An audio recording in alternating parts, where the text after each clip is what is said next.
Well, hello, numerology lovers, and welcome to your readings at the round table for your monthly numerology for April. And boy, is there a lot going on in April. I have a short amount of notes, but it's impactful. All right, it's a big deal. So, just to let you know, we have a conjunction happening in April that hasn't happened for 14 years. So it's a big deal. I'm going to go into some detail about that. All right, we kick off April. April 1st is the day that Mercury goes retrograde. April Fool's Day is when Mercury goes retrograde. That's ridiculous. I think that is ridiculous. It's double down on some energy. And let me tell you something. The shadow period before Mercury goes retrograde has been no picnic for me. I mean, I'm talking about computer malfunctions. I did not have a computer for 3 days. That was unhappy news for me. Very unhappy because most of what I do is on the computer. So that happened. So much fun. But Mercury going retrograde on April Fool's Day, I feel like is like a little joke to all of us. So just keep on your toes. Then on the 5th, we have Venus moving into Aries. It's not the worst place for Venus. It's not the best place. But the worst place for Venus is actually in Virgo. That'd be my sign. On the 8th, we have a new moon total solar eclipse in Aries, and that's going to hit at 2:21 p.m. Eastern Standard Time. This is a big deal. You are going to hear me talk more about the new and full moons on your zodiac readings for the month. So, because I do zodiac readings for the new moon and the full moon every month. So make sure you tune into that for more details on that solar eclipse. Then on the 19th, we have, we have the sun moving into Taurus. So we're hitting into Taurus season. Good times. On the 20th, here we go. We have Jupiter conjunct Uranus. Hasn't happened for 14 years. It usually happens about every 14 years. But we feel this energy a month before it happens and a month after. So we're still in that energy. I'm going to go into more detail. Hang on. Stay tuned. On the 22nd, we have Earth Day, which is fantastic. Fantastic day. And we also have Passover beginning at sundown. On the 23rd, we have a full moon in Scorpio that hits its peak at 7:49 p.m. Eastern Standard Time. On the 25th, we have Mercury going direct. And whoo, all the angels sing. We have Mercury going direct at 8:54 a.m. Eastern Standard Time. And I'm very excited about that. But keep your pants on here because we're still going to be in the shadow period for just a minute. Then we have on the 29th, we have Venus moving into Taurus. Venus rules Taurus, so Venus is very happy being in Taurus. But on the 30th, we have Mars moving into Aries. Now, Mars rules Aries, so this is a happy place for Mars and Venus right here at the end of the month. It's fantastic. Also, on the 30th, we have Passover ending. Now, we're ending the month with 4 planets in Earth: Venus, the Sun, Uranus, and Jupiter. We have 3 planets. Well, we have 2 planets in water, Saturn and Neptune are in Pisces. Then we have 2 planets plus North Node in Aries, which is Mercury and Mars, and North Node, of course. We have Pluto in Aquarius and South Node in Libra. So we essentially have just 1 planet, but we also have South Node in air and 2 planets plus North Node in fire. So that's how we're wrapping up the month with all of our planetary, friends, our concerns here. What I want to talk to you about is this conjunction on the 20th. Again, this happens every 14 years, so the last time this happened was in 2011. The last time it was in Taurus, which it's in Taurus right now, was May of 1941. So what we've got here is we have a chaotic Should we? Yeah, we should say that. We have erratic and chaos with Uranus, and we have our luck with Jupiter. And like, really, it's what we want in life. It's like, you know, our dreams, our goals, not our dreams like Neptune kind of dreams, but it's our goals. So during this time, we really want to release restrictions, be original, expect some surprise opportunities coming your way, maybe even a windfall. Oh, wouldn't that be nice? Yeah. It may make you feel rebellious, so be cautious with that and channel any of that rebellious energy that you're feeling or any of that excitement, you know, towards something. Channel that energy into making your goals happen. That's what you really want to focus on with this conjunction. It is a big deal, and we have been feeling that energy like since, I would say, maybe the 20th or 25th. Because when you look at the chart of the day, or when you look at the chart of like the month before and the month after this conjunction, you can still see that those planets are in play with each other. They're within 3 degrees of each other. And, you know, as they start getting further and further apart, we start feeling the disconnect from that energy. But this is a real interesting time for it to hit its peak on April 20th. So make sure that's what you're doing during this time. And really, again, we're already feeling this energy. So this is a great time for you to channel your rebelliousness, your excitement over things into making your goals happen. And I love that. I really do. I know. And let me tell you, this is a year for it. It's a 44-8 year. I know I've said this till I'm blue in the face, but this is a year for you to strike while the iron is hot. I don't care what your number is, your life path number. This is a year for you to strike. The iron is hot. Go. Do something. If you don't, that's okay. Maybe there's something going on with you this year, or something's happening in your life and you can't make it happen this year. That's okay. 9 more years, another 8 year will roll around. So no worries. But I'm telling you, this is a great year for you to strike while the iron is hot. Love it. I love it. I love it. Okay, this worked out well last time, so I'm going to go ahead and introduce these cards so when I get into your individual reading that you don't have to hear me repeat it.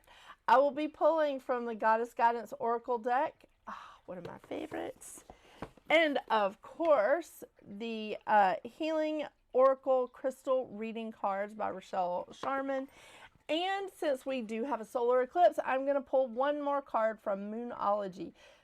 Oracle cards. I love them. And I like to pull from them from time to time, and just, it makes sense when we're in like lunar and solar eclipses. It's good. All right. So let's see what we've got for your individual numerology.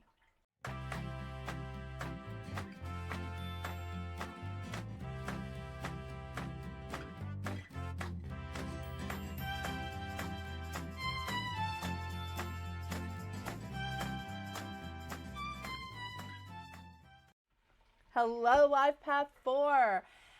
April. Here we are at April's numerology. Okay, let me tell you. April for you is going to be a tiny little revisit into some of the energy that we had in 2023.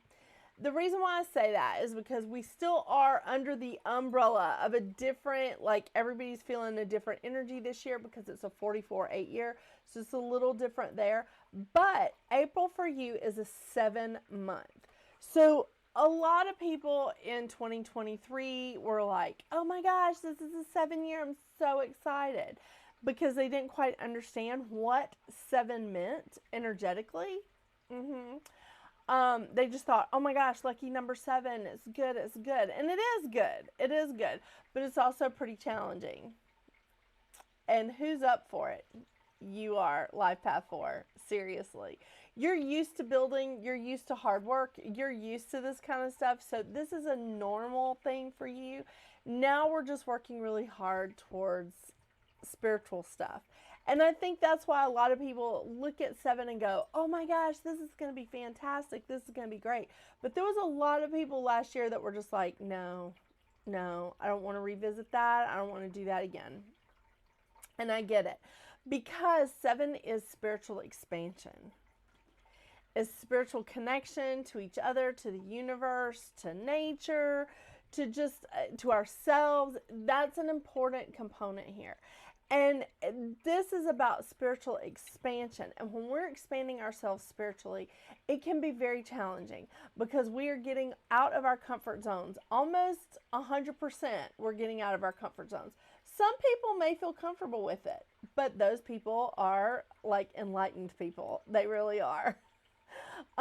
This is a time of like searching for peace. So if you're searching for peace, that means you don't have it, right?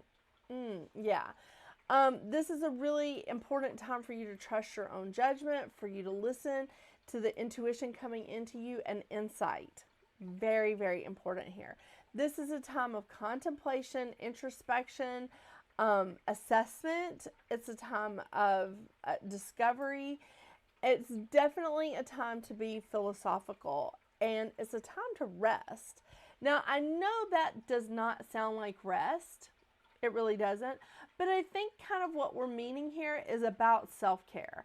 Because if you are expanding spiritually, if you are expanding yourself spiritually with knowledge or with actions, or maybe you're taking some classes or something, you need self-care, because that can be, again, pretty challenging leveling up. It can be pretty challenging moving up spiritually. Isn't that right, Mouse?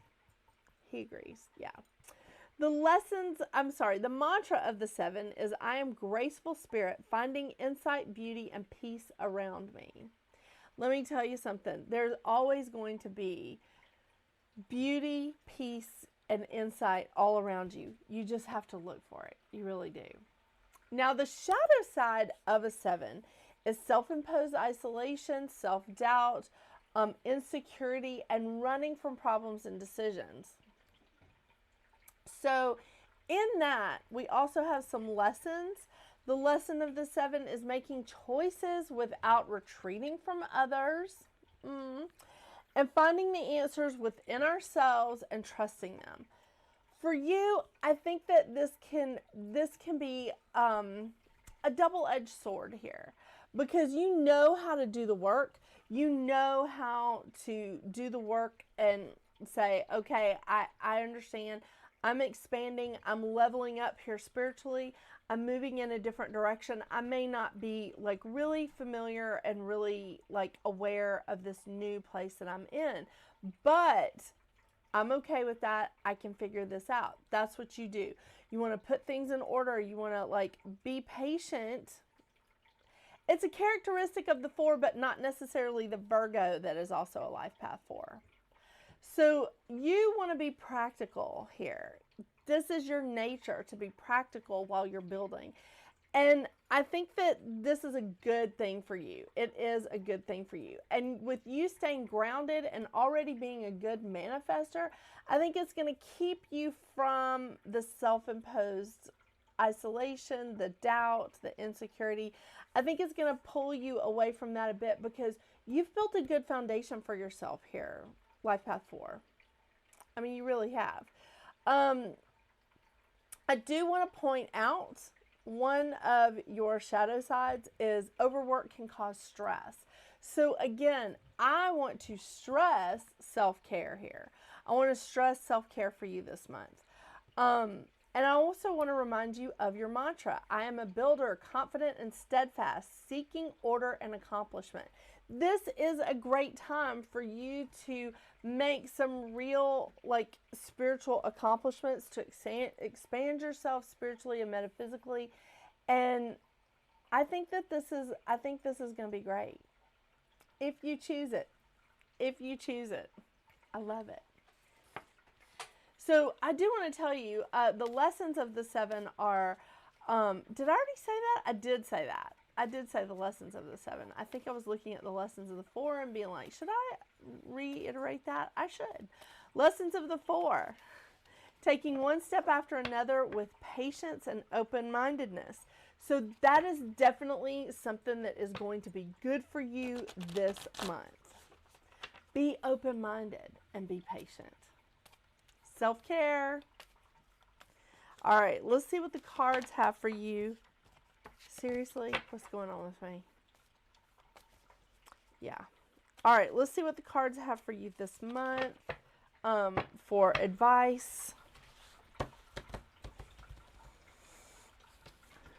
Oh, full moon in Taurus. Your dreams need a practical plan. Well, yeah. I think everybody's dreams need a practical plan.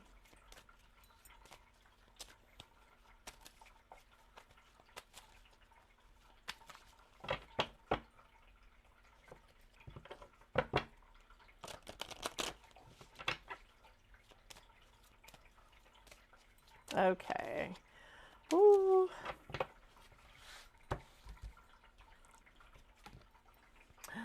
Green Terra, start delegating. Oh my gosh. Oh my. How lovely. I think this is good. This is really good because you are adding a note of the practicality to this Uranus Jupiter conjunction, and not to mention Mercury retrograde at the same time. But I think that this is just such wonderful energy. I really do. And really the upside to Mercury retrograde is that, you know, things that we needed to fix, things that we needed to address, it's time to do that during retrograde season.